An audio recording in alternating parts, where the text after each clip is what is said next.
സ്മൃതി പരുത്തിക്കാടിനെ പിന്തുണച്ച് കഴിഞ്ഞ ദിവസം CPM ദേശീയ സെക്രട്ടറി ആയിട്ടുള്ള MA ബേബി സഖാവ് നടത്തിയൊരു പ്രതികരണം കാണാനിടയായി. അദ്ദേഹം ഈ ഒറ്റതിരിഞ്ഞ് സൈബർ ആക്രമണം നടത്തുന്നതിനെ സംബന്ധിച്ച് സ്മൃതി പരുത്തിക്കാടിന് പിന്തുണ കൊടുത്തുകൊണ്ട് പറഞ്ഞ പ്രതികരണങ്ങൾ കേട്ടു. അദ്ദേഹത്തോടുള്ള എല്ലാ ബഹുമാനവും നിലനിർത്തിക്കൊണ്ട് പറയാൻ ആഗ്രഹിക്കുന്ന ചില കാര്യങ്ങളുണ്ട്. അതിന് മുന്നോടിയായിട്ടൊരു ദൃശ്യം ബേബി സഖാവിന് വേണ്ടി അങ്ങ് ഡെഡിക്കേറ്റ് ചെയ്യാണ്.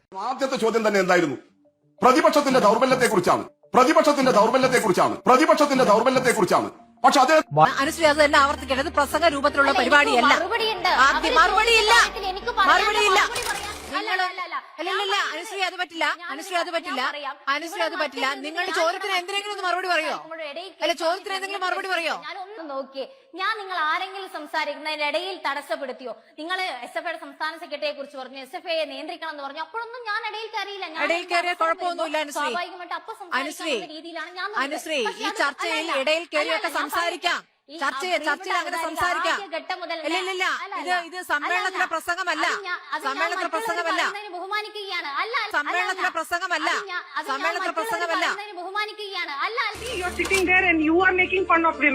അതാണ് ഏറ്റവും വലിയ കാര്യം. മനസ്സിലായില്ല, ഏത് സംഭവത്തിലാണ് അങ്ങനെ പറയുന്നത്? ആർക്കെതിരെ? നിങ്ങൾ എന്തിനാ ആക്കി സംസാരിക്കുന്നത്? ആരെയാണ് ആക്കി സംസാരിച്ചത് ശ്വേത?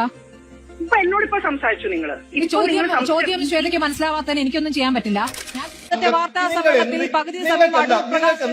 നിങ്ങൾക്ക് എന്താ പ്രശ്നം? യഥാർത്ഥത്തിൽ നിങ്ങളെ പ്രശ്നം എന്താ? നിങ്ങൾ എന്തിനാ അസ്വസ്ഥത? എന്താ അസ്വസ്ഥത? ഞാൻ പറയുമ്പോ മാത്രം നിങ്ങൾക്ക് അസ്വസ്ഥത? നിങ്ങളോട് ചോദ്യം ആര് തോന്നിയാസം പറഞ്ഞതാ? തോന്നിയാസം ഞാനാ പറഞ്ഞത്, നിങ്ങളാ തോന്നിയാസം പറഞ്ഞത്. രാജു പീനാരോട് ഞാൻ ചോദിച്ചത് ആരോട് ചോദ്യം ചോദിക്കരുത്? ചോദ്യം ചോദിച്ചിട്ട് മറുപടി പറയട്ടെ എന്ന് പറഞ്ഞു. ചോദ്യം ചോദിച്ചാൽ മറുപടി പറയാനുള്ള അവസരം തരണം. ചർച്ച നിയന്ത്രിക്കുന്ന ആളാ നിങ്ങൾ. ഒരു ഭാഗത്ത് ഞാൻ പറഞ്ഞു അങ്ങനെ പറഞ്ഞു സ്മൃതി. തോന്നിവാസം പറയരുത്.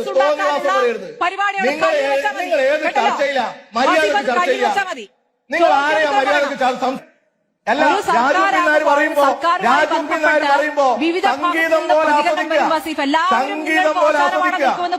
നിങ്ങൾ എല്ലാ കാലത്തും ഇതന്നെ പറയാ. ഇവിടെ ബിജെപിക്ക് പച്ചക്ക് വോട്ട് കൊടുത്തു. ബിജെപിയുമായി കൈപ്പത്തി ചേർന്നു മറ്റത്തൂരിൽ. ആ ചർച്ചയിലും നിങ്ങളോടൊപ്പം ഇരുന്നവനാ ഞാൻ. അന്ന് ഞാൻ കണ്ടതാ നിങ്ങളുടെ ആവേശവും നിങ്ങളുടെ ആവേശക്കേടും.